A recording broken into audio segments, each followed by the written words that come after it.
Buenos días, hermanos, iglesia. Buenos días. Hebreos 11:32. ¿Y qué más digo? Porque el tiempo me faltaría contando de Gedeón, de Barak, de Sansón, de Jefté, de David, así como de Samuel y de los profetas. Señor, bendito seas tú. Dame sabiduría, claridad y sobre todo estar lleno del Espíritu para predicar este sermón. Quedamos en tus manos, en el nombre de nuestro Señor Jesucristo. Amén. Amén. Pueden sentarse, hermanos.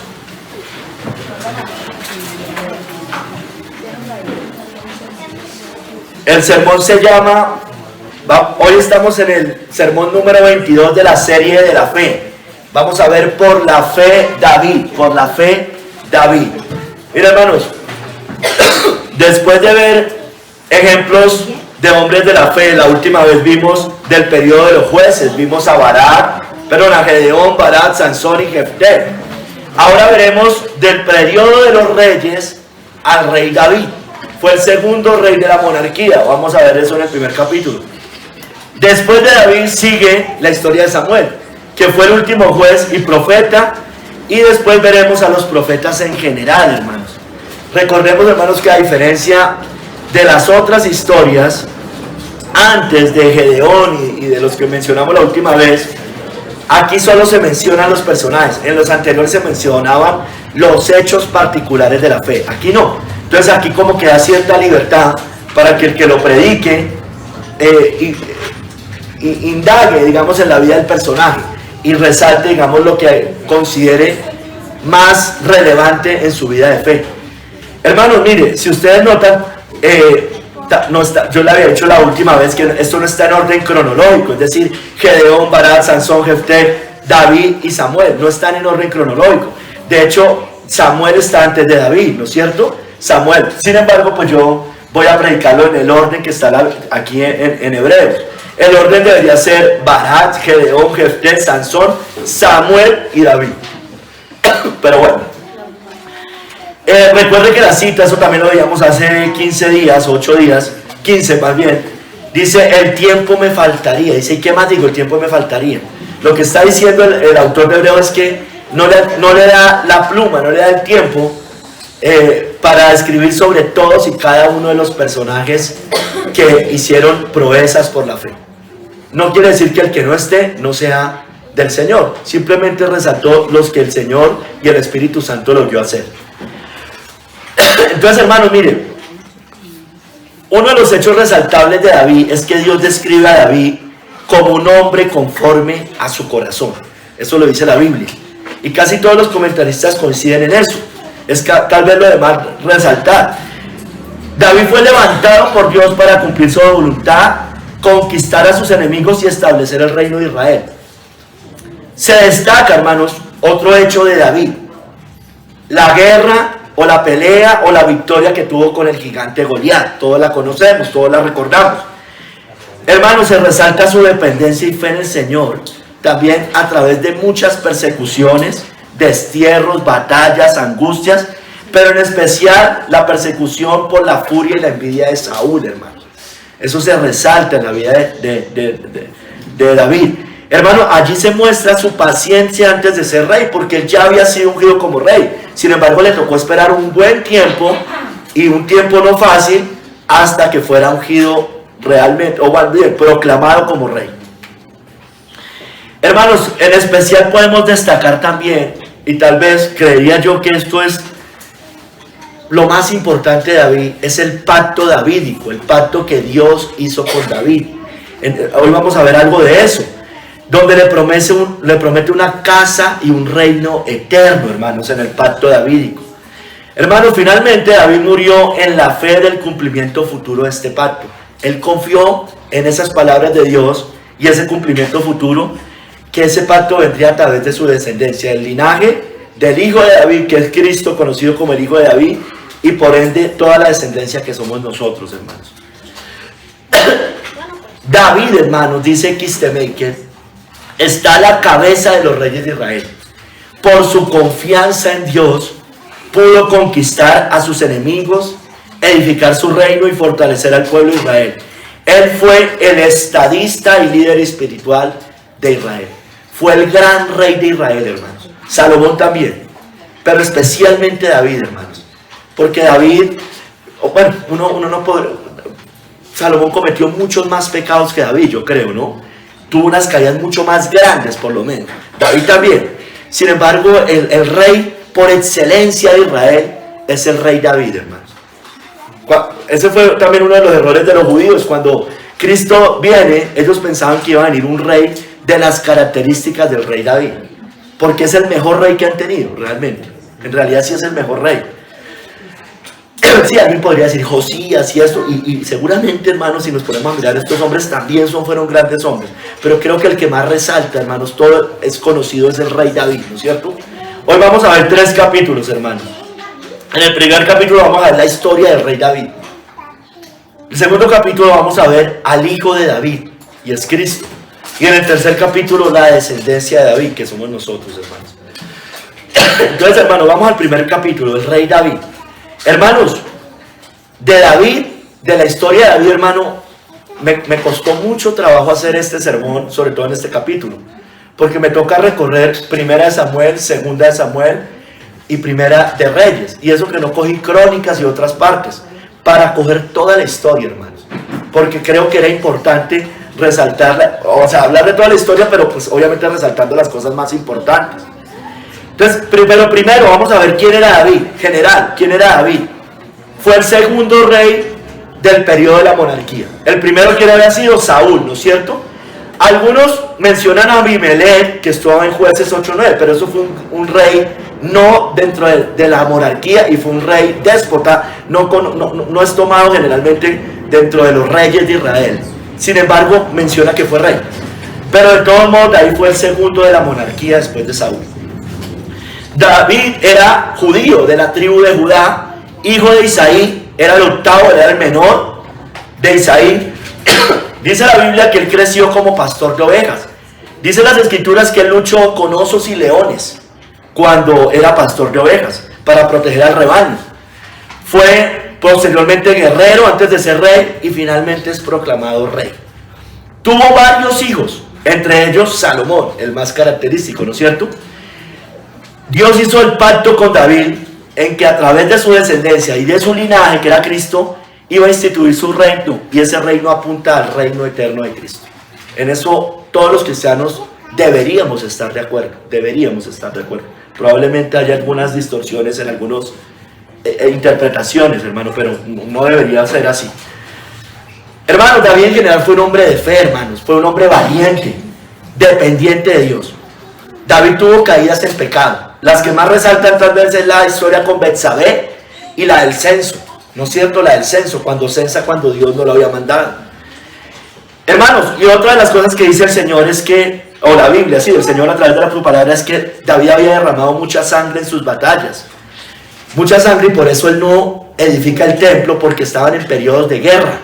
No es que estuviera mal la guerra en sí en ese momento, sino que no podía estar Salomón porque Salomón estuvo en tiempos de paz y prosperidad. Entonces se podía dedicar a establecer ese templo. Hermanos, es llamado por Dios, como ya les decía, un hombre conforme a su corazón. Tremendo, hermano, que a nosotros Dios nos dijera eso. David escribió gran parte de los salmos de David, la gran mayoría de salmos. Los salmos son memorias de las pruebas y los hechos de fe de David y del pueblo de Israel, y son de gran utilidad para nosotros, ¿no es cierto? Nosotros los cantamos, los estudiamos, los meditamos, nos animan, nos consuelan, nos advierten. Los salmos, hermanos, exaltan la grandeza de Dios, sus atributos, expresan adoración, dependencia de Dios, pero también nos muestran arrepentimiento, y algunos salmos específicamente apuntan a Cristo. Hay varios, pero yo les resalto simplemente algunos. El Salmo 2, hermano, dice: yo he puesto mi rey sobre Sión, mi santo monte. Evidentemente ese es un salmo mesiánico. El Salmo 22 nos muestra todos los sufrimientos de Cristo, aquí lo hemos cantado, todos los sufrimientos de nuestro Señor, los que iba a padecer. El Salmo 110 habla del dominio de Cristo, cuando dice: Jehová dijo a mi Señor, siéntate a mi diestra, te ponga a mis enemigos por el estrado de tus pies. Y ahí habla de Cristo también, mencionándolo como el sacerdote según el orden de Melquisedec, que es Cristo. Pero también nos muestra el Salmo 51, un salmo de arrepentimiento que escribe David cuando peca con Betsabé. Entonces, hermanos, continuemos. Vamos ahorita sí a coger la historia. Ahí solamente les dije de manera general quién era David. Empecemos por el reinado de Saúl. Eso sucede antes. Israel había pedido rey como las otras naciones, en 1 Samuel 8. Hermanos, ¿ahí qué le dice? Dios le dice a Samuel que no lo han rechazado a él, que no se preocupe. ¿Por qué a Samuel? Porque acuérdense que Samuel fue el último juez y profeta. Era como una especie de rey. No era rey como tal, pero era el que los estaba gobernando, los estaba juzgando. Dice, mire, no lo han rechazado a usted, me han rechazado a mí. Y Dios allí les advierte a los israelitas a través de Samuel que el rey les iba a traer opresión. Les iban a poner impuestos, les iban a poner servicios pesados, iban a tener pérdida de libertades. Pero ellos insistieron y Dios les concedió la petición de su corazón, como se las concedió a los israelitas en el desierto cuando estaban cansados de comer maná y los satura de codornices, más o menos.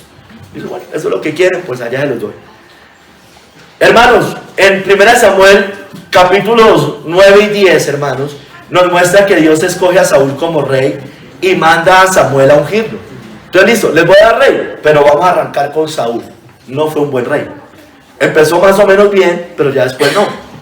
Es confirmado Saúl es confirmado tras vencer a los amonitas en 1 Samuel 11.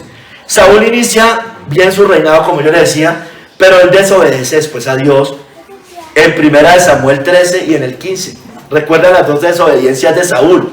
Ofrece sacrificio indebidamente. Él no tenía que ofrecer el sacrificio. Eso era una labor de los sacerdotes. Separación de funciones. No tenía el por qué hacer eso. Él era rey. Y también no destruye por completo a los amalecitas. Cuando Dios le dijo no deje nada, no perdone nada. Y él se cree más bueno que Dios, como solemos hacer muchas veces nosotros. Le queremos ayudar a Dios y resulta que cuando es así no funcionan las cosas. Hermanos, por esto Dios lo destituye como rey a Saúl. Le dice que la obediencia es mejor que los sacrificios y que la rebelión que él hizo es como la adivinación y que su obstinación es como ídolos e idolatría. Le dice, mire, lo que usted está haciendo es como si usted fuera un adivino, un hechicero y un idólatra. Tremendo, ¿no, hermanos? Sigamos, hermanos. Vamos a 1 Samuel 16. El capítulo 16 nos muestra, no lo voy a leer, solo se los menciono. David, un hombre conforme al corazón de Dios. Hermanos, miren, Dios envía a Samuel, ya después de destituir, ya le dice que van a destituir a Samuel. No lo destituye, a Saúl, van a destituir a Saúl. Entonces Dios envía a Samuel, al profeta, a Belén para ungir rey entre los hijos de Isaí. Recuerden, todavía no queda destituido Saúl, simplemente se le anuncia, su reino va a ser quitado a usted. Pero David todavía no va a tomar el trono, eso demora varios años. Sin embargo, allá en la casa de Isaí, el padre de David, Dios no escoge, ni al más fuerte ni al mayor, escoge al menor, a David, que era el octavo, de lo vil y de lo menospreciado, ¿no es cierto? Al pastor de ovejas. Acuérdense que él como pastor de ovejas es un tipo de Cristo. Nos habla del Salmo 23, Jehová es mi pastor, nada me faltará, ¿no es cierto? Samuel lo unge finalmente a David y a partir de ese momento dice la palabra de Dios que viene el Espíritu de Dios sobre David. Entonces, hermanos, ahí en el verso 7, y ese sí lo voy a leer, y el verso 12, en el verso 7 nos muestra que es la razón que el Señor da para escoger a David. Él no mira lo externo, él solo mira el corazón. Y dice, Jehová respondió a Samuel, no mires a su parecer, ni a lo grande de su estatura, porque yo lo desecho. Porque Jehová no mira lo que mira el hombre, pues el hombre mira lo que está delante de sus ojos, pero Jehová mira el corazón. Dios mira el corazón, y por eso escogió a David, era un hombre conforme a su corazón. Entonces, hermanos, a nosotros solemos siempre dejarnos guiar por las apariencias, ¿no? Por lo externo, por la fortaleza. Entonces, hermanos, pero Dios no mira de esa manera. Dios escogió a David, vio su corazón, ya era un hombre regenerado, por supuesto, pero lo mira y lo escoge. No se dejó guiar. A Saúl sí escogió el más grande, ¿no? En Saúl, mire que escogió. Recuerden que los para así y él era el que sobresalía sobre los hombros de los demás. Con David no. Finalmente David es el elegido de Dios conforme a su corazón. Verso 12 dice: envió pues por él y le hizo entrar, y era rubio, hermoso de ojos y de buen parecer. Entonces Jehová dijo: levántate y úngelo, porque este es. Dios sabe, conoce a los que son suyos. Apártese de iniquidad todo aquel que invoca el nombre de Cristo, dice en el Nuevo Testamento. Entonces, hermanos, finalmente, en ese momento, en los versículos siguientes, muestra cómo ya el Espíritu de Dios se aparta de Saúl. Es un espíritu que vino temporalmente a Saúl, ¿no es cierto? Y empieza a atormentarlo un espíritu malo. ¿Y qué hacía? Él empezaba a llamar a David para que le tocara el arpa, para que lo calmara. Y eso sucede en varias partes, hermano. En 1 Samuel 16, en 1 Samuel 18 y en el 19. Vemos eso. Pero definitivamente lo que hay que resaltar es que el Espíritu de Dios se había apartado de Saúl. Y el Espíritu de Dios ya había venido sobre David. Hermanos, vámonos a 1 Samuel 17, hermanos. La historia de David cuando vence a Goliat. Goliat, hermanos, era un gigante filisteo. Ustedes saben que Goliat desafía a Israel y llena de temor al ejército de Saúl. Lo desafía, los ve como nada. David se ofrece para enfrentarlo y lo vence con una onda, dando la victoria a Israel. Este es el resumen de esa historia. Pero le quiero resaltar el verso 45 y el 46, cuando Goliat menosprecia a David. Pero David responde con fe y con valentía y confianza en el Señor. Porque eso es lo que quiero resaltar, las cosas, los actos de fe de David principalmente. Tú vienes a mí con espada y lanza y jabalina. Está diciéndole David a Goliat después de decirle: ¿y este quién es? Mas yo vengo a ti en el nombre de Jehová de los ejércitos, el Dios de los escuadrones de Israel, a quien tú has provocado. Jehová te entregará hoy en mi mano y yo te venceré. Y te cortaré la cabeza y daré hoy los cuerpos de los filisteos a las aves del cielo y a las bestias de la tierra. Y toda la tierra sabrá que hay Dios en Israel. Hermano, este tipo de cosas van a pasar algún día. Toda la tierra sabrá que hay Dios en este mundo, hermanos. El Dios de los cristianos, el único Dios verdadero, cuando Dios destruya a todos sus enemigos y los ponga bajo sus pies. Hermanos, pero David definitivamente actuó con fe. No se guió por los ojos. Si se guiaba por los ojos iba a perder. Era el gigante Goliat. Y él era un hombre pequeño, el menor, débil, sin armadura, solo con una honda y 5 piedras. Hermanos, pero él no se dejó guiar por esas cosas. Él miró y dijo: yo no miro lo que ven mis ojos. Yo voy en el nombre de Jehová de los ejércitos, el Dios de los escuadrones de Israel. Sigamos la historia de David. Miremos a David antes de ser rey, hermanos. Antes de ser rey. En el capítulo 18 nos muestra que ya aparece Jonatán, el hijo de Saúl, quien tuvo una amistad muy estrecha con David. No eran novios, como algunos pervertidos llegan a decir, porque para los impuros todo es impuro, que eran homosexuales y estas cosas, por supuesto que no. Tenían una amistad muy estrecha, hermanos. Una amistad muy estrecha. Eso es lo que dice la Biblia, no dice nada más. Su amor era muy fuerte, era un amor fraternal, hermanos. Pero ellos hacen un pacto de amistad. David prospera entonces sirviendo a Saúl a partir de ese momento. Sin embargo, hermanos, tras vencer a Goliat, que lo acabamos de ver, las mujeres de Israel empiezan a honrar más a David que a Saúl. Y dicen este cántico en 1 Samuel 18, del 8 al 9, dice: y se enojó Saúl en gran manera, y se le desagradó este dicho, y dijo: a David dieron 10,000 y a mí 1,000, no le falta más que el reino. Y efectivamente ya ese reino se lo habían dado. Y desde aquel día Saúl no miró con buenos ojos a David. Entonces, hermanos, aquí se muestra que el pueblo de Dios, las mujeres, exaltaban la valentía del rey David.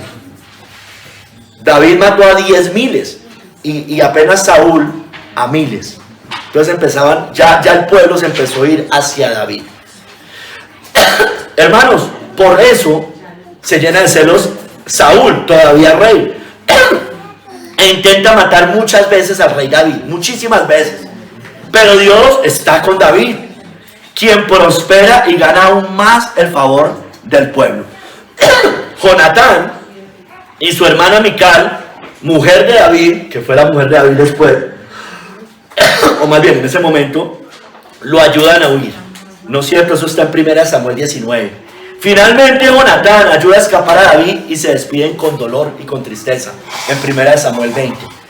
Hermanos, David huye de Saúl y es ayudado, en el capítulo 21 y 22 muestra que es ayudado por un sacerdote que se llama Ahimelech en Nob, ¿no es cierto? Entonces, hermano, Saúl por eso manda matar a los sacerdotes de Nob por ayudar a David, porque Ahimelech, el sacerdote principal de Nob, le dio ayuda a David. Entonces por eso Saúl manda a matar a todos esos sacerdotes. Solo escapa un sacerdote que es Abiatar, que se une a David después.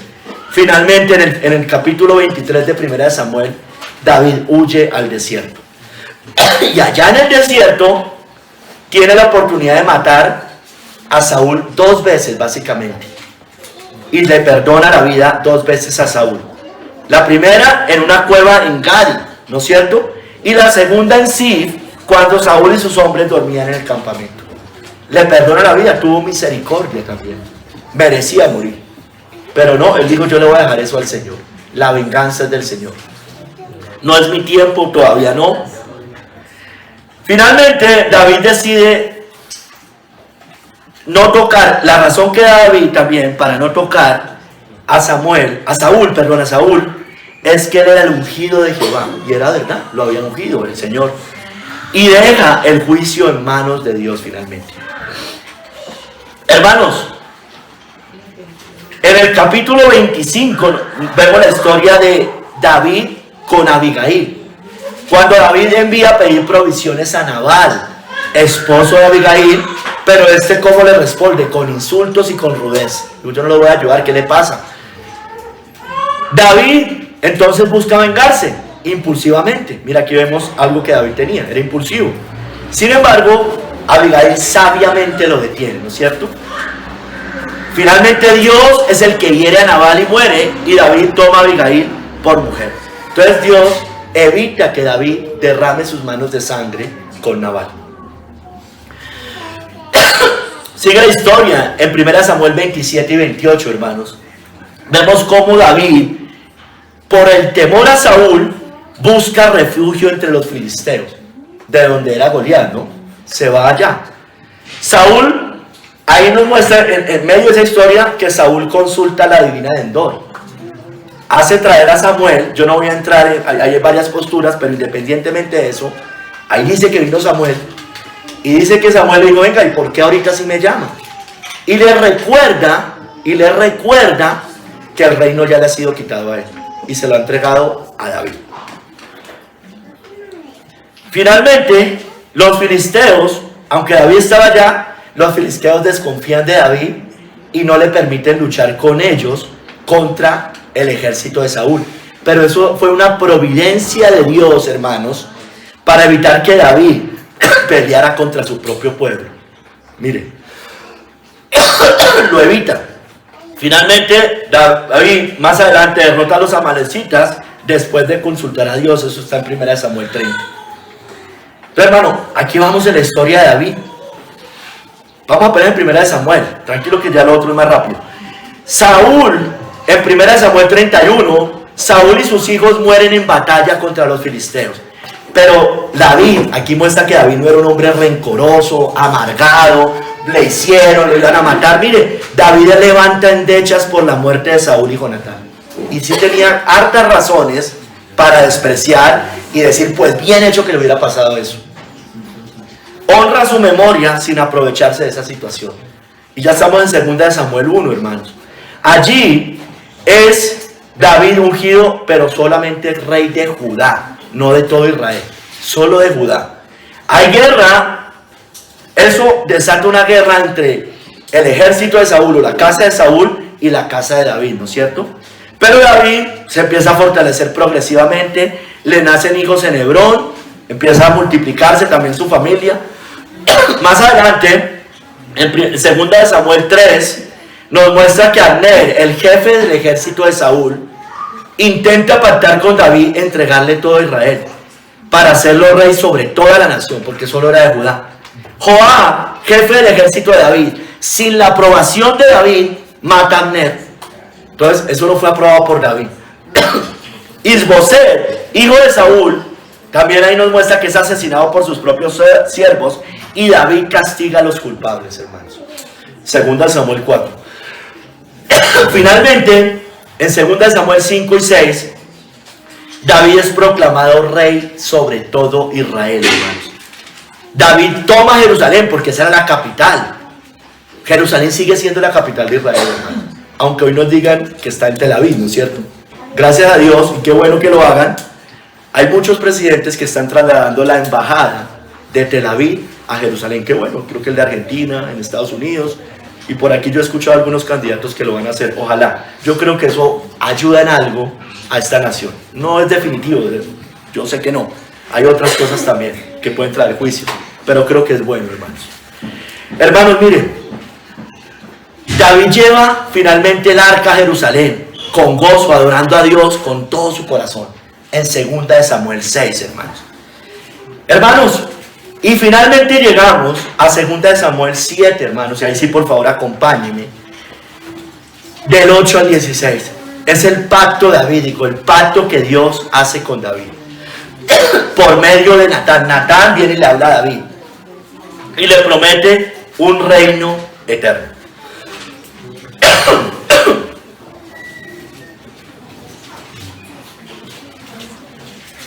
Segunda de Samuel 7, del 8 al 16. Samuel es mandado por Dios a hablarle a David para hacer ese pacto. Y le dice: yo te mandé el rey, o sea, en palabras de Dios, de detrás de las ovejas, para que fueses príncipe sobre mi pueblo, sobre Israel. Y he estado contigo en todo cuanto has andado, y delante de ti he destruido a todos tus enemigos, y te he dado nombre grande, como el nombre de los grandes que hay en la tierra. Además, yo fijaré tu lugar a mi pueblo Israel y lo plantaré. O sea, aquí todavía le está hablando terrenalmente, Israel. Pero después, hacia el final, va a hablar eternamente. Yo fijaré lugar a mi pueblo Israel y lo plantaré, para que habite en su lugar y nunca más sea removido. Ya empieza a darnos luces de que Israel siempre va a ser nación, hermanos, allá en esa tierra. Y nunca más será, para que nunca sea removido. Ni los inicuos le aflijan más, como al principio, desde el día en que puse jueces sobre mi pueblo Israel, y a ti te daré descanso de todos tus enemigos. Asimismo Jehová te hace hacer saber que Él te hará cosas. Pero mira a partir del 12. Gracias. Verso 12. Y cuando tus días sean cumplidos, mira, ya va hacia el futuro, y duermas con tus padres, mire, yo levantaré después de ti a uno de tu linaje, Cristo, linaje de David, el cual procederá de tus entrañas, y afirmaré su reino. Cristo judío, hermanos, de la tribu de Judá, y afirmaré su reino, porque será un reino eterno. Él edificará casa a mi nombre. Ahora, aquí también se puede entender Salomón y Cristo, pero Salomón es un tipo de Cristo. Entonces, lo que hace Salomón como hijo es tipología de Cristo. Cuando edifica el templo y ese reino que no tendrá jamás fin, se lo dice el Señor también a Salomón, está apuntando a Jesucristo el Mesías. Él edificará casa a mi nombre, y yo afirmaré para siempre el trono de su reino. Para siempre. ¿Sí me entiende? Ese trono, nosotros somos el judaísmo perfeccionado, como algún puritano decía. Nosotros somos la continuación, al final de cuentas, de eso. Somos el nuevo pacto establecido sobre el antiguo. No es que se desechan y llegamos nosotros. No, realmente ese nuevo, por eso es la teología del pacto, hermanos. Es progresiva, hermanos. Es progresiva. Entonces, hermanos, afirmaré su reino. Yo le seré a él padre y él me será mi hijo. Esas palabras también se las dice tanto a Salomón como a Cristo, ¿no es cierto? Y si él hiciere mal, yo le castigaré con vara de hombres y con azotes de hijos de hombres. Pero mi misericordia no se apartará de él, como se apartó la parte de Saúl. Ahí se habla específicamente de Salomón, la cual quité de delante de ti, y será firmado tu casa y tu reino. Mira, esto es lo más importante. será firmada tu casa, la de David, y tu reino para siempre delante de tu rostro, y tu trono será estable eternamente. Y más adelante vamos a ver, aunque hoy no traen todas las citas, cuando habla de Cristo como su reino eterno, hermanos, sobre la casa de David. Entonces evidentemente esto tiene cosas que se cumplen en Salomón, pero las que se cumplen en Salomón son tipología de las de apuntando a Cristo y su reino eterno. Entonces este fue el pacto que Dios hizo con David, se conoce como el pacto davídico. Hermanos, mire, los dispensacionalistas entienden la historia en 7 dispensaciones. Una de esas es esta dispensación. Sin embargo, hermanos, ellos tienen una distorsión. Ellos dicen que en cada dispensación, aunque no todos lo dicen, en cada dispensación hay formas de salvación diferentes. Ahora, yo puedo entender esas dispensaciones como lo han entendido, aunque sean dispensacionalistas, y ahí no deberíamos tener tanto problema. Es que eso es progresivo, y ahí sí podemos entendernos, y que siempre la salvación fue por medio de Cristo el Mesías. Ahí no habría problema. ¿Sí me entienden? El problema es que la mayoría, por lo menos los más ortodoxos, Darby, el otro como Scofield, ellos sí lo afirman que en cada dispensación el método de salvación era diferente. Sin embargo, algunos modernos se desligaron de eso, porque eso termina en raya con la herejía, porque ahí fuera hay caminos de salvación diferentes en Cristo, y los modernos, los que usted conoce, que nosotros inclusive hemos seguido, ellos no se ligan a eso, hermanos. Y bueno, y ahí podemos tener por lo menos ya un poco más de comunión, digámoslo así. Sin embargo, hay otras cosas que no están bien, pero bueno. Hermanos, mire, este es el pacto davídico. ¿Cómo responde David a ese pacto? En el versículo 18 y 19, responde con humildad, por un lado. Mire cómo dice ahí, versículos 18 y 19, segunda de Samuel 7. Señor Jehová, ¿quién soy yo? ¿Y qué es mi casa para que tú me hayas traído hasta aquí? Y aún te ha parecido poco esto, Señor Jehová, pues también has hablado de la casa de tu siervo en lo porvenir. David sabía que eso no era simplemente para su tiempo, hermanos. Esto venía hasta lo porvenir. Pero mire la humildad de David. ¿Quién soy yo, hermanos? Así usted y yo deberíamos responder al Señor. Si ya hacemos parte de ese pacto eterno, hermanos, ¿quién somos nosotros? Gusanos, muertos éramos en delitos y pecados, de lo vil y de lo menospreciado. Mejores seguramente muchos que nosotros en el mundo. En nuestra familia antes de Cristo, muchos mejores que nosotros. Seguramente nuestros hermanos más serios, más responsables, más trabajadores, bueno, no sé. Y David responde con humildad: ¿quién soy yo y qué es mi casa para que tú me hayas traído aquí? Eso deberían decir ustedes, hermanos, que todos aquí, padres, esposa e hijos, vienen a la iglesia, están en el Señor. Deberían decir: ¿quién soy yo y qué es mi casa para que tú me hayas traído hasta aquí? Pero hermano, David también responde con fe en quien lo había dicho, versículos 28 al 29. Ahora pues, Jehová Dios, tú eres Dios y tus palabras son verdad, y tú has prometido este bien a tu siervo. Mire, tú eres Dios y tus palabras son verdad, porque la palabra es verdadera, hermanos, y se cumple. Sigue diciendo: ten ahora a bien bendecir la casa de tu siervo, para que permanezca perpetuamente delante de ti. Perpetuamente. No era simplemente para los días de Salomón. Porque tú, Jehová Dios, lo has dicho, y con tu bendición será bendita la casa de tu siervo para siempre. Es un pacto eterno. Ese es el error de los dispensacionalistas ortodoxos, digámoslo así, que para ellos las dispensaciones se acaban, y según ellos esta dispensación tampoco se hubiera acabado, se extiende hacia el final, es eterna. Pero hermano, aquí resalto la fe de David. Dice: tú eres Dios y tus palabras son verdad. Jehová Dios lo has dicho. Cree en las promesas de Dios. Nosotros creemos en las promesas de Dios, hermanos. Creemos en lo que dice su palabra. Me temo que muchas veces no. Hermanos, en 2 Samuel 8 y 10 vemos que Dios sigue dando victorias a David y extiende sus dominios. David, hermanos, gobierna con justicia. Él muestra bondad a Mefiboset, hijo de Jonatán. Israel derrota finalmente a los amonitas y a los sirios, hermanos. Dios les sigue dando victorias. Pero sigamos en la última parte de la vida de David como rey. David hasta el final de sus días. Hermanos, miren, aquí viene las manchas de la vida de David en algunas partes. David adultera con Betsabé, ¿no es cierto? Y para encubrir su pecado manda matar a Urías, Eteo, el esposo de Betsabé, que era el esposo. David es reprendido por el profeta Natán. Recuerden esas tremendas palabras que les dice: tú eres aquel hombre. Muchas veces nosotros no hablamos las cosas claras con los hermanos. Muchas veces nos decimos: mira, es usted, este es su pecado. Muchas veces somos como muy políticos para decir las cosas. Pero Natán no fue así. Natán le dijo: tú eres aquel hombre. Tú eres aquel hombre. Yo prediqué ese sermón hace como unos 5 o 6 años, hermanos. Hermanos, David reconoce su pecado porque tenía un profeta que le estaba hablando fielmente las cosas. Se humilla ante Dios en arrepentimiento sincero. Sin embargo, hermanos, aunque se humilla y se arrepiente, el mismo Natán le dice que iban a venir consecuencias. Dios lo perdona, pero vienen consecuencias. ¿No? Eso es como el que comete un delito, puede estar muy arrepentido, pero tiene que pagar una pena en la cárcel. Entonces vienen confesar. A veces no entendemos cosas tan elementales, hermano.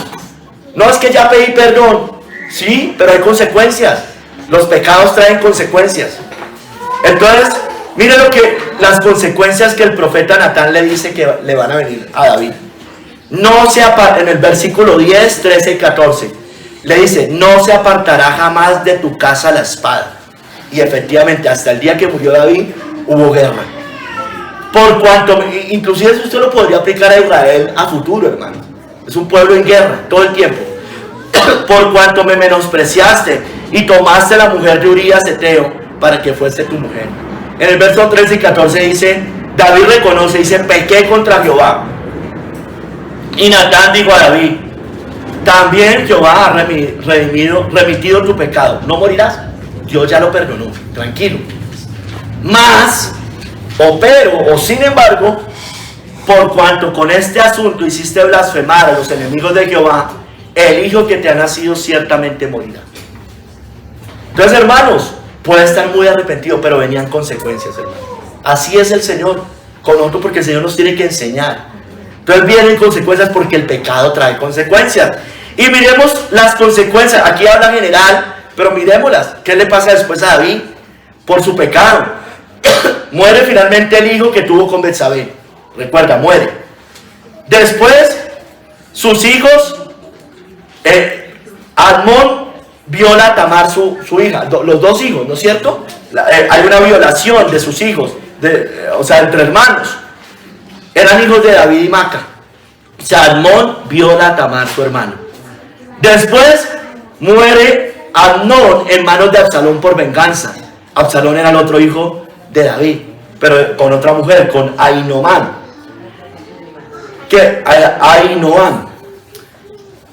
Finalmente no. Después hay rebelión de Absalón contra David. Quiere usurpar el trono. ¿Se acuerdan que le había dicho: no se apartará jamás de tu casa la espada? Hermanos, y usted ve la historia de David hasta su muerte, llena de conflictos continuos en su familia y en su reino.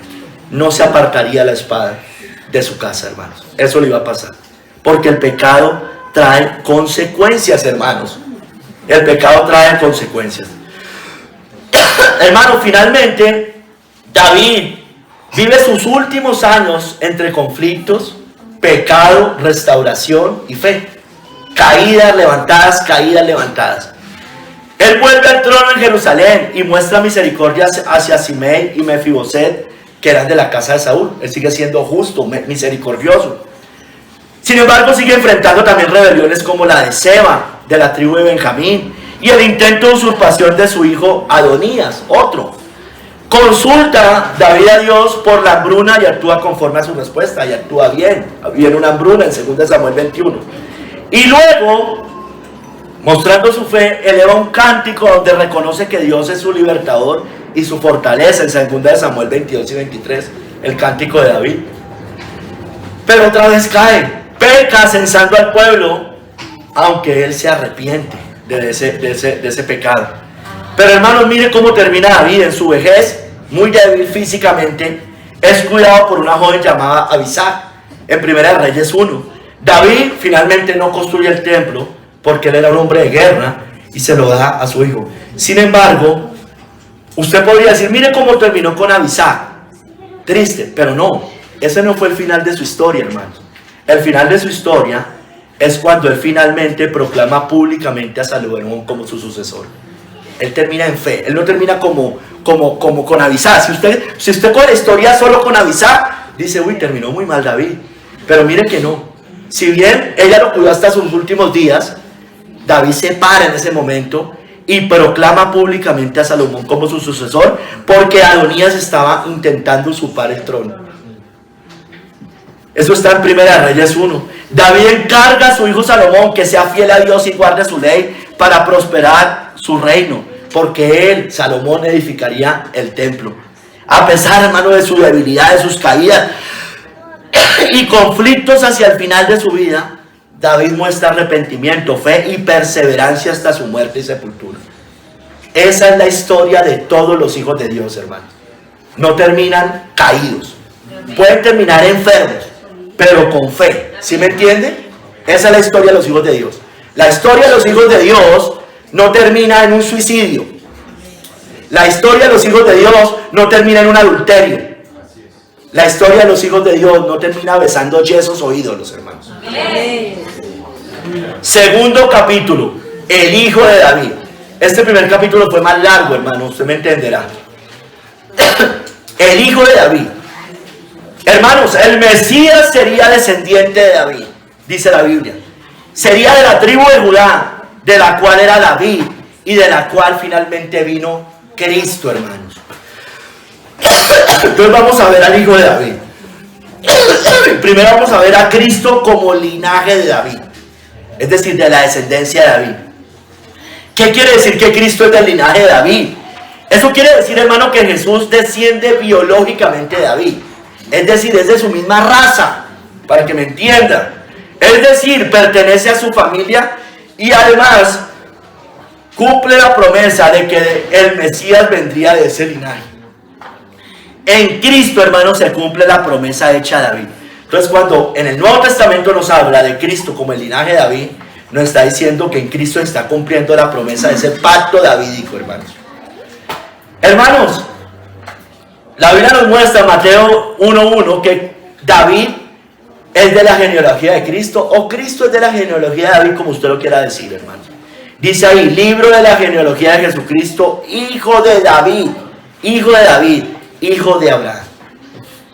En Mateo 1:17, al terminar la genealogía, dice, de manera que todas las generaciones desde Abraham hasta David son 14, desde David hasta la deportación a Babilonia 14, y desde la deportación a Babilonia hasta Cristo 14.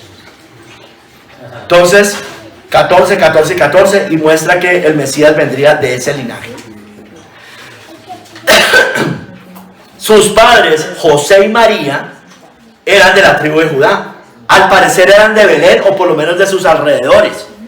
Ellos vivían en Nazaret, es decir, los padres, José y María, así fuera adoptivo José, eran de la casa y la familia de David.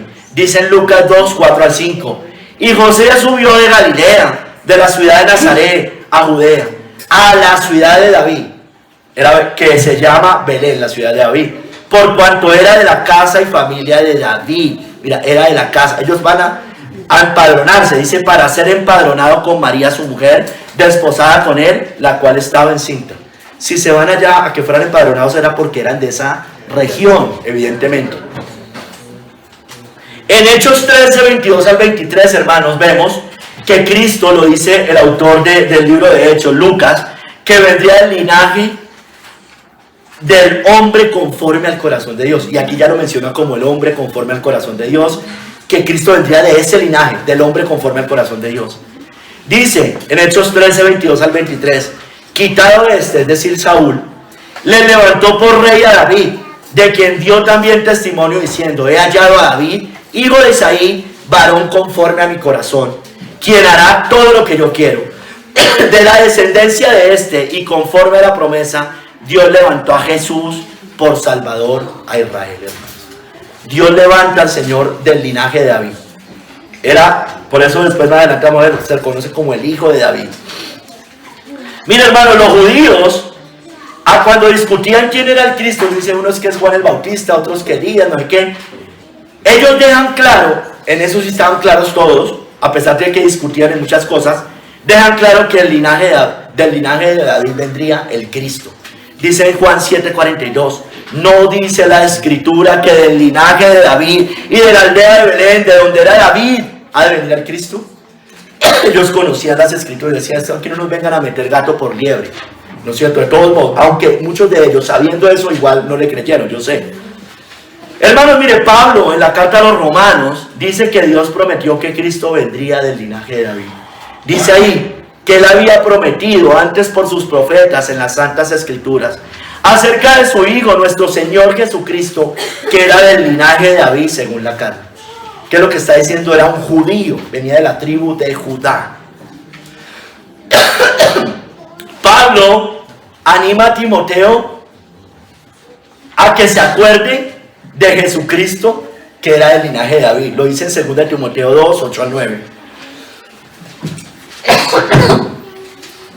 Acuérdate de Jesucristo del linaje de David, resucitado de los muertos conforme al Evangelio, en el cual sufro penalidades hasta prisiones a modo de malhechor.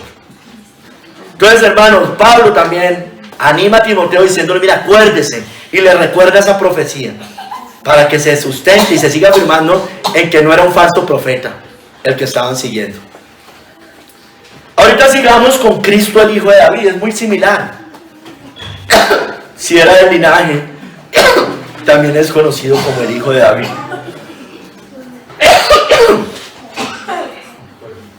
Pero ¿qué quiere decir que Cristo es el hijo de David? ¿Qué quiere decir, hermanos? Significa que Jesús es el descendiente real prometido de David. Acuérdense que los hijos heredaban el trono. Entonces, al decir hijo de David, está diciendo eso, que él iba también a heredar el trono como hijo de David. Él sería el Mesías que hereda el trono eterno a través de ese pacto davídico, o por medio de ese pacto davídico. Hermano, mire, Jesús es llamado en muchas partes de los evangelios el hijo de David. Le voy a recorrer algunas rápidamente. En Mateo 9:27, al sanar 2 ciegos en Capernaum, dice, pasando Jesús de allí le siguieron 2 ciegos, dando voces y diciendo, ten misericordia de nosotros, hijo de David. Entonces, hermanos, como cantábamos hoy, el hijo de David es que debe tener misericordia de nosotros. Sáname y seré sano. Sáname. En la blasfemia contra el Espíritu Santo, al sanar a un endemoniado ciego y mudo, Mateo 12:23-24 dice esto, y toda la gente estaba atónita y decía, ¿será este aquel hijo de David? Mas los fariseos al oírlo decían, este no echa fuera demonios, sino por Belcebú. Ahí también, esos que estaban ahí, tenían claro que si él era el Mesías, estaban diciendo, ¿será este aquel hijo de David? Entonces dijeron, ¿será este el Mesías? Hermanos, en Tiro y Sidón, cuando una mujer cananea le clama por su hija, en Mateo 15:22 dice esto, he aquí una mujer cananea que había salido de aquella región clamaba diciéndole, Señor, hijo de David, ten misericordia de mí, mi hija es gravemente atormentada por un demonio. Toda persona que no se ha entregado a Cristo, de una u otra manera es una guarida de demonios, ¿no es cierto? Porque no mora el Espíritu Santo, moran demonios. Puede que no bote baba, no se tira al suelo, ni nada de esas cosas, pero mora Satanás ahí, es el hombre fuerte, es el que gobierna esa casa a través de sus demonios, ¿no es cierto? Entonces, hermano, usted quiere ser liberado, usted puede estar muy bien, puede ir al trabajo, puede ser muy lúcido, pero aún así, si no se ha entregado al Señor, usted está lleno de demonios. Puede que no tenga las legiones de las legiones que pueden tener otros, pero aún así tiene muchos demonios, porque Satanás gobierna su casa. Usted no es templo del Espíritu Santo.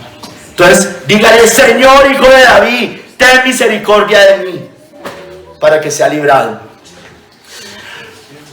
En la entrada triunfal a Jerusalén, el pueblo, es decir, los israelitas, los judíos más bien, alaban al hijo de David con estas palabras. Mateo 21:9 dice, y la gente que iba adelante y la que iba atrás aclamaba diciendo: Hosana al Hijo de David, bendito el que viene en el nombre del Señor, Hosana en las alturas. Está diciendo gloria a Dios en las alturas, bendito sea Dios en las alturas, bendito sea el Hijo de David, hermanos. Y eso es lo que nosotros debemos decir: bendito sea Jesucristo, nuestro Salvador, hermanos. Amén. Hermanos, mire, también después de purificar el templo y sanar a muchos, unos muchachos o unos jóvenes lo aclaman. En Mateo 21:5 dice: pero los principales sacerdotes y los escribas, viendo las maravillas que hacía, y a los muchachos aclamando en el templo y diciendo: Hosana al Hijo de David, se indignaron.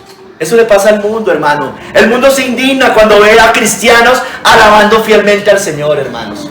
Se molestan. Se molestan cuando ven cristianos cambiando sus vidas, hermanos, por el poder del Espíritu Santo. Hosana al Hijo de David. Se indignan cuando ven cristianos cantando alabanzas a Dios. Es muy probable que cuando estemos acá en la iglesia y se escucha ya el canto afuera, muchos se burlarán de nosotros, seguramente. O se indignan. O cuando hemos cantado en el parque, ¿no? ¿Usted qué cree? ¿Que todo el mundo pase y le parece muy bonito? Muchos no les va a gustar, seguramente. O cuando predicamos, o cuando hacemos cualquier cosa en el Señor. Hermanos, los fariseos, que eran los que más persiguieron a Cristo, sabían aún que el Mesías sería el Hijo de David. Mateo 22, 41 al 42. Y estando junto a los fariseos, Jesús les preguntó diciendo: ¿qué pensáis del Cristo? ¿De quién es hijo? Le dijeron: de David. Lo tenían claro, conocían las Escrituras. Sin embargo, muchos las conocían y aún negaron la venida del linaje de David o del Hijo de David. Hermanos, finalmente Cristo en el trono de David, hermanos. Ahí sigo en el segundo capítulo. Jesús es el heredero. ¿Qué quiere decir eso? Que Jesús es el heredero en el trono de David. Que en Cristo se cumple el pacto davídico y reina como rey eterno y superior a David. Cristo en el trono de David, hermanos. Mire, hermanos, esta profecía está en el Antiguo Testamento por Isaías. En Isaías 9:7 dice que el reino del Mesías se cimentaría eternamente sobre el trono de David.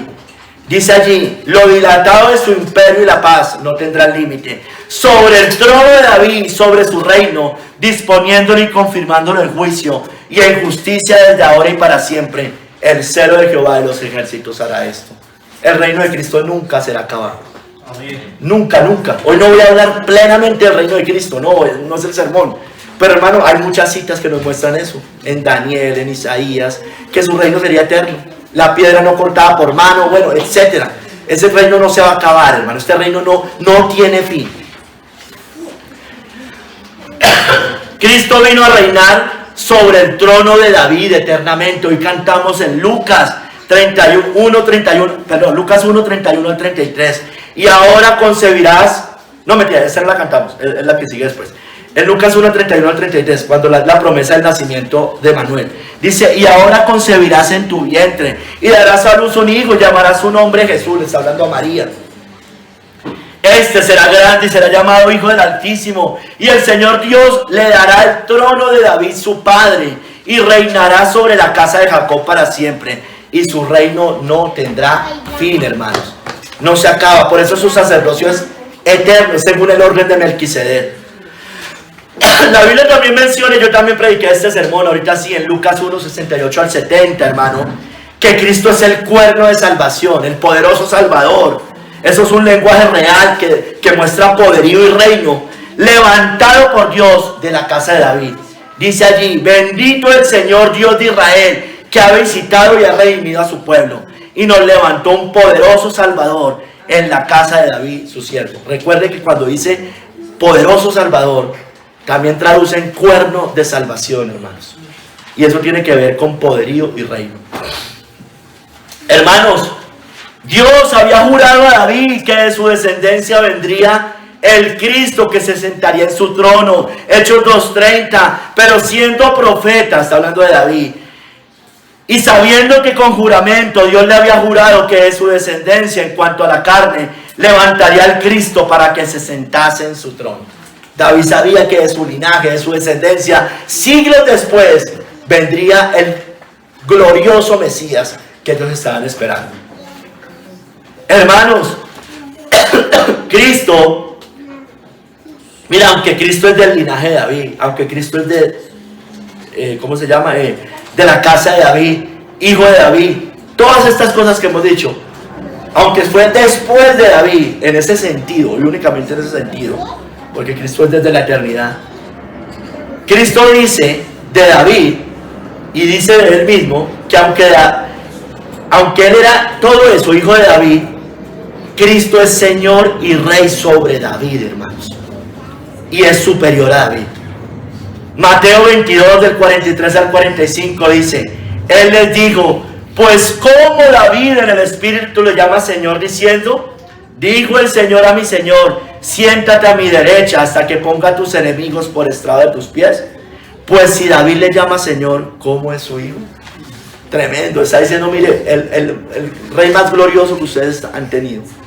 De hecho, estaban esperando un Mesías así.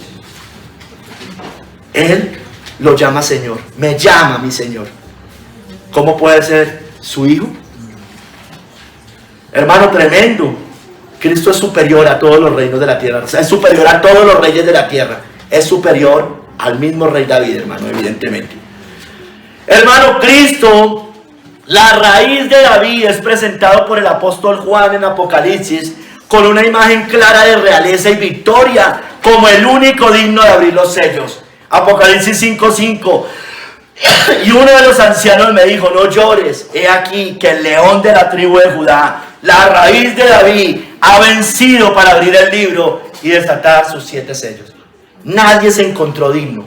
Dice que él lloraba mucho, el apóstol Juan, pero dice, mira, no llores, he aquí el león de la tribu de Judá, la raíz de David, ha vencido para abrir sus sellos.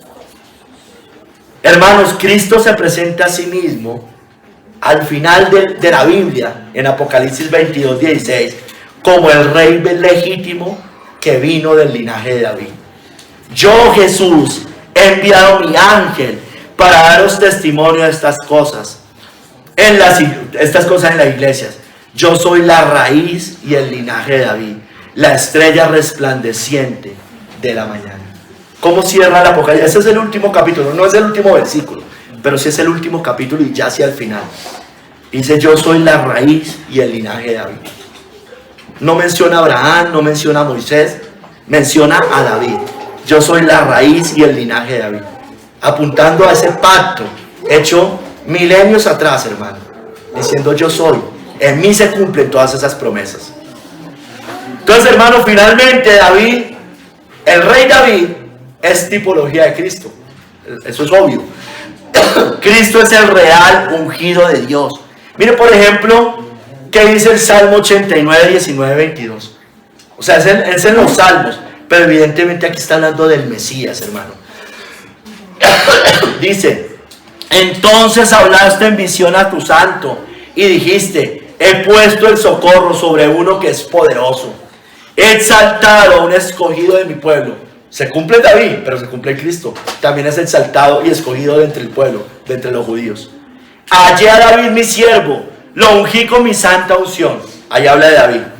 Mi mano estará siempre con él, mi brazo también lo fortalecerá. No lo sorprenderá el enemigo, ni hijo de iniquidad lo quebrantará, sino que quebrantaré delante de él a sus enemigos y heriré a los que le aborrecen.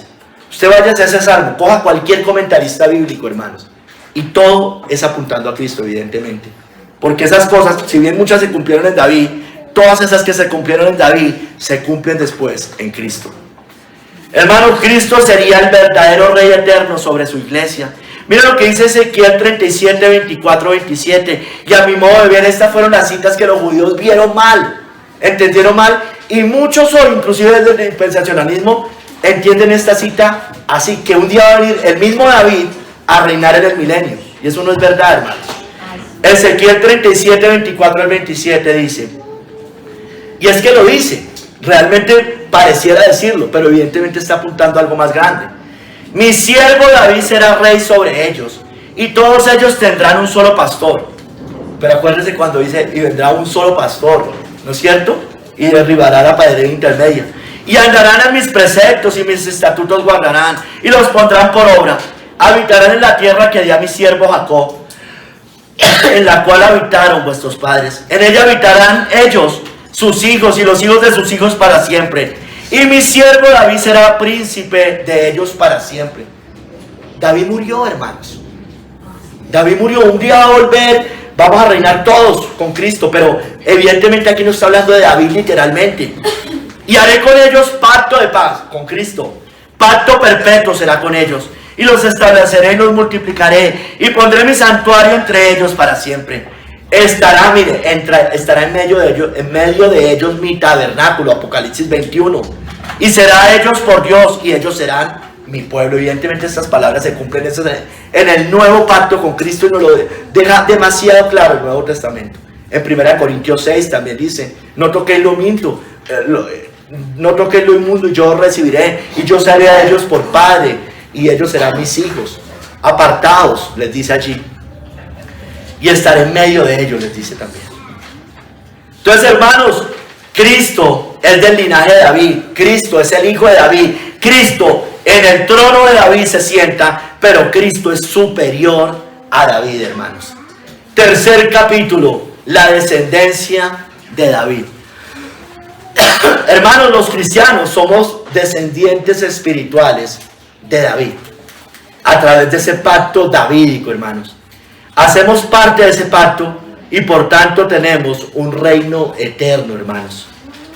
Hermanos, miren, somos la descendencia de David. Los cristianos, hermanos, hacemos parte del pacto eterno que Dios hizo con David. En Isaías 55, del 1 al 3, y esas palabras son después dichas en el Nuevo Testamento por el mismo Cristo, hermanos, y en Apocalipsis. Miren lo que dice en Isaías 55, del 1 al 3, hablando de David. Y evidentemente eso tiene que ver con Cristo. A todos los sedientos, venid a las aguas. Y a los que no tienen dinero, venid, comprad y comed. Venid, comprad sin dinero y sin precio, vino y leche. ¿Por qué gastáis el dinero en lo que no es pan? Y vuestro trabajo en lo que no sacia. Oídme atentamente y comed del bien. Y se deleitará vuestra alma con grosura.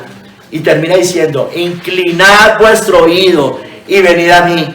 Oíd y vivirá vuestra alma, y haré con vosotros pacto eterno, las misericordias firmes a David.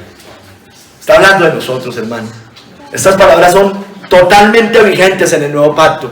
El Señor dice, el que tiene sed, venga a mí, ¿no es cierto? Aquí está diciendo a todos los sedientos, venid a las aguas. Cristo representa la fuente de agua viva, ¿no es cierto? Entonces la pregunta es, ¿usted ya hace parte de este pacto? Dice allí, haré pacto con vosotros, haré con vosotros pacto eterno, las misericordias firmes a David. Todos los que están hoy sentados allá en Ipiales y cualquier persona, la pregunta es, ¿usted ya hace parte de este pacto? Porque si no, no ha alcanzado misericordia. Y las misericordias firmes de David no están en usted. Usted está sobre la arena, no sobre la roca. Mira, hermanos, la Biblia también nos dice en Zacarías 12, del 10 al 12, que los judíos, que aunque fueron, estos sí, descendientes en la carne de David, y hoy excluidos del pacto, hoy como nación están excluidos, sin embargo al final de los tiempos, llorarán por el que traspasaron y se unirán a este pacto, hermanos. Dice en Zacarías 12, del 10 al 12, y derramaré sobre la casa de David y sobre los moradores de Jerusalén espíritu de gracia y de oración, y mirarán a mí a quien traspasaron, y llorarán como se llora por hijo unigénito, afligiéndose por él como quien se aflige por el primogénito. En aquel día habrá gran llanto en Jerusalén, como el llanto de Adadrimón en el valle de Megiddo, y la tierra lamentará cada linaje aparte. Mire, los descendientes de la casa de David por sí, y sus mujeres por sí, los descendientes de la casa de Natán por sí, y sus mujeres por sí. Entonces ellos, aunque descendientes directos del linaje de David en la carne, hoy están fuera de ese pacto eterno. Deben creer en Cristo, deben llorar por el que traspasaron para que entren a las misericordias firmes de David. Hermano y hermana, si usted y yo hemos pecado, deberíamos lamentarnos como David en el Salmo 51. Yo no le voy a leer todo el Salmo, solo le voy a resaltar algunas cosas importantes. Recuerde que David escribe el Salmo 51 después de haber sido exhortado y reprendido por el profeta Natán por el pecado con Betsabé. Y David dice: ten piedad de mí, oh Dios. Lávame más y más de mi maldad y límpiame de mi pecado.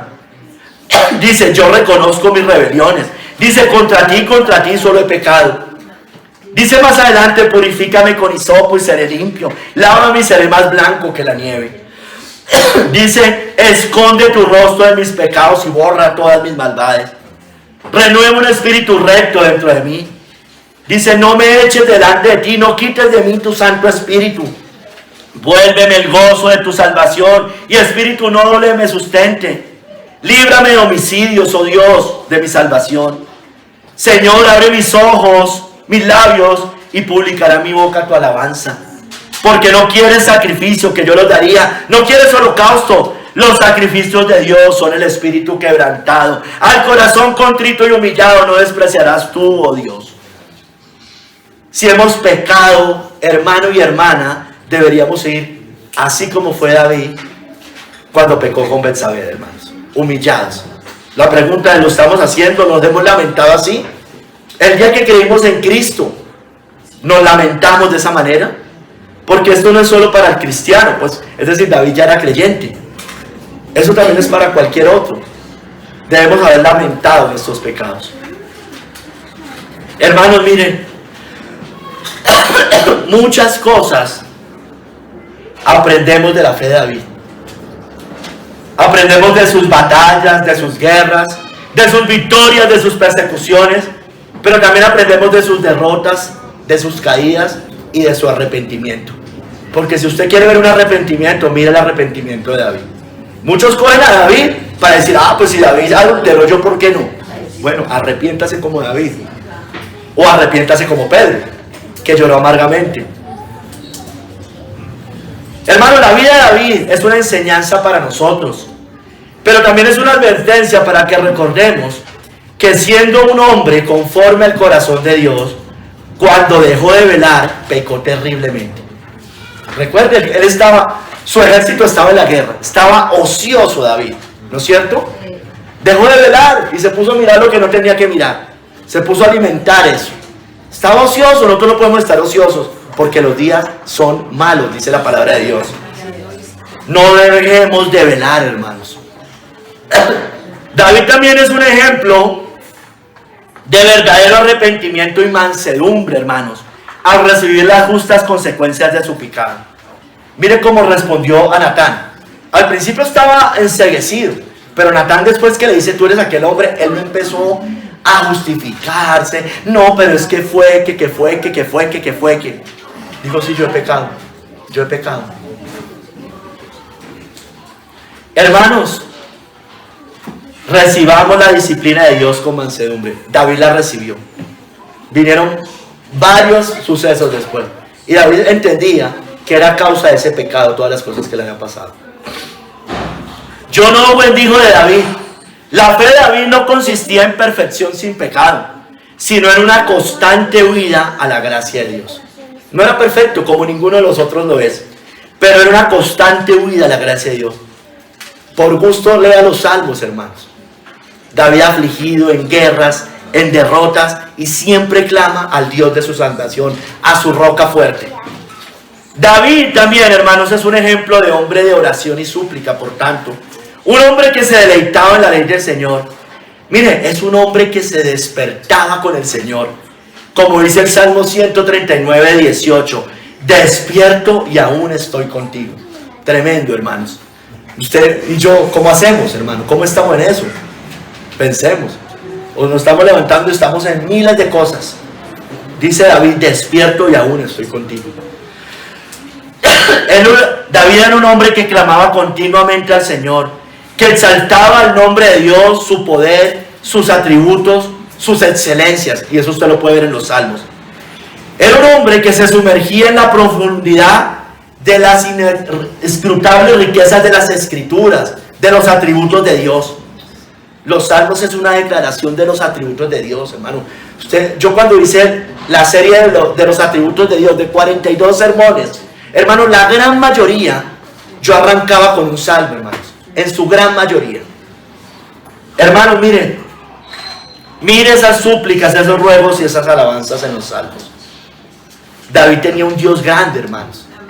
Él sabía que tenía un Dios grande, como lo tenían los puritanos, siempre se dice eso, ¿no? Él exaltaba un Dios grande, no un diosecito, hermanos. Hermanos, así como David se enfrentó a Goliat, no en su fuerza, sino en el poder de Dios, no con espada ni con ejército físico, sino con Jehová de los ejércitos, así nosotros debemos entregar todas nuestras batallas al Señor. No confiemos en arco, en espada, en ejércitos, en caballos, en reyes, en gobernantes, en pastores, en edificios, sino en Jehová de los ejércitos, hermanos. Porque nuestra fortaleza, nuestra roca, nuestro castillo, nuestro escudo, nuestro libertador y alto refugio es nuestro Cristo, hermanos. Todas esas palabras usted las puede ver en los salmos. David diciendo: Jehová mi fortaleza, la roca, el castillo, el escudo, mi libertador, mi alto refugio. Hermanos, usted y yo debemos correr a la roca que es más alta que nosotros, porque era más alta también que David. Y dice John Flavel de eso: la fe de David fue más visible en sus aflicciones que en sus prosperidades. ¿No es cierto? Oremos como oró David en el Salmo 4:1. Cuando estaba en angustia, tú me hiciste ensanchar. Ten misericordia de mí y oye mi oración. David tenía mucha fe, hermano, tenía una gran fe. Debemos imitar esa fe. Señor, ayúdame en mi poca fe. Dios le dio grandes victorias al rey David. Así nos las puede dar también a usted y a mí, porque somos su descendencia eterna. Y lo dice el Salmo 18:50 que hoy cantamos: grandes triunfos da su rey, está hablando de David, y hace misericordia a su ungido, a David y a su descendencia para siempre. Grandes victorias nos va a dar el Señor, espirituales, ¿no es cierto? Espirituales, hermanos. Vamos de triunfo en triunfo y de victoria en victoria. Pero usted sabe que todo esto va a ser destruido un día, hermanos, y heredaremos completa y plenamente ese reino eterno. Ese reino ya se acercó, ¿no es cierto? El reino de Dios ya se ha acercado, ya se está estableciendo. Ya vino esa roca, esa piedra cortada no por mano humana. Sin embargo, Él está poniendo a todos sus enemigos bajo sus pies. Tiene que destruirlos a todos finalmente. Hermanos, ahora usted y yo conocemos al Hijo de David, a la raíz y el linaje de David, a la estrella resplandeciente de la mañana, es decir, a Cristo. Conocemos al león de la tribu de Judá, la raíz de David que ha vencido, hermanos. Conocemos a nuestro Señor Jesucristo, que era del linaje de David según la carne. A este Señor, Salvador y Rey, es a quien usted y yo servimos. Ni siquiera servimos a un rey terrenal como David, que era un gran rey, hermanos. Servimos a un rey muy superior, demasiado superior, inmensamente superior. Amén. Hermanos, aquel Dios hecho hombre, Cristo, el Cordero de Dios, que vino como siervo, que no tuvo pecado ni se halló engaño en su boca, pero que como Cordero perfecto, David no era un hombre perfecto, pero Cristo sí era un Cordero perfecto, que fue llevado al matadero por infelices pecadores y miserables como nosotros. Corramos con fe a este precioso Rey de Reyes y Señor de Señores, porque este sí es perfecto, hermanos. Sirvamos al que nos amó y nos compró con su bendita sangre. Vivamos cimentados en la roca eterna, quien quiso por gracia, hermanos, Cristo, compartirnos su reino eterno y nos prometió estar con nosotros, pasara lo que pasara, hasta el fin de nuestros días. David no pudo hacer eso con su pueblo. Cristo sí lo puede hacer con nosotros. David nos delega un pacto que es hecho de Dios con él, pero él no pudo estar con nosotros hasta el fin del mundo. Cristo sí, hermanos. Debemos aferrarnos en esas promesas. Digamos como David: el Señor lo ha dicho, la palabra de Dios lo dice. Tengamos fe, no desmayemos. Pero eso sí, hermanos, manos a la obra, porque David sí que hizo obra en el Señor, hermanos. A los que no han corrido a Cristo, a los que no han entrado a las misericordias firmes de David. A los que no están en ese pacto, usted debe saber que el gran rey es Jesucristo y que no hay ningún reino o imperio sobre la tierra que lo pueda superar, que ni siquiera se le acerque. No hay nada en este mundo que pueda dar la verdadera paz. No hay forma de ser salvos y perdonados de nuestros pecados si no es por la sangre del Cordero Redentor. No hay forma de acceder al reino eterno sino a través de Jesucristo, porque el que no nazca de nuevo no puede ver el reino de Dios. Y solo aquel que ha nacido de nuevo es porque ha creído en Cristo, porque ya mora el Espíritu de Dios en él. Entonces, si usted no pertenece a ese reino eterno, pertenece al reino de las tinieblas y padecerá por la eternidad en las llamas que arden con fuego y azufre. Hoy es el día para que usted, como David, y yo también, pero especialmente ahora los que nos han entregado al Señor, llore por sus pecados, implore misericordia y perdón, las misericordias firmes de David, y corra al único que puede salvarlo del infierno, del lago de fuego, porque así es que la Biblia lo describe. Implore al Padre de nuestro Señor Jesucristo, que puede librarlo de la potestad de las tinieblas y trasladarlo al reino de su amado Hijo.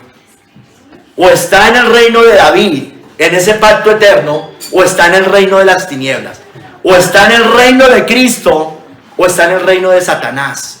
¿Usted cuál va a escoger? Dios pone la vida y la muerte siempre delante de nosotros. Escoge pues tú la vida o la muerte. La vida, siga al Señor. La muerte, Baal. Los ídolos. La muerte, las falsas religiones. La muerte, el ateísmo. La muerte, la idolatría. La muerte, el papado. La muerte, el catolicismo romano. La muerte, el islam. La muerte, el judaísmo de hoy, que nos ha entregado a Cristo. La muerte, el humanismo. Todo eso es muerte, hermanos. Pero Cristo es vida, hermanos. Y solo en Cristo hay perdón de pecados. Esto es una verdad fundamental, clarísima en la Biblia. Pero hay veces no la entendemos. Entienda, o es Cristo o es muerte. O es el hijo de David, el linaje de David, o es condenación y muerte eterna. ¿Y qué debe hacer usted para ser salvo? Debe creer en el Señor Jesús, pero debe arrepentirse de sus pecados. Debe confesar sus pecados al Señor, así como David confesó sus pecados a él. De lo contrario, condenación, muerte, ira de Dios para siempre. Escoja pues, dice el Señor. Que el Señor nos ayude.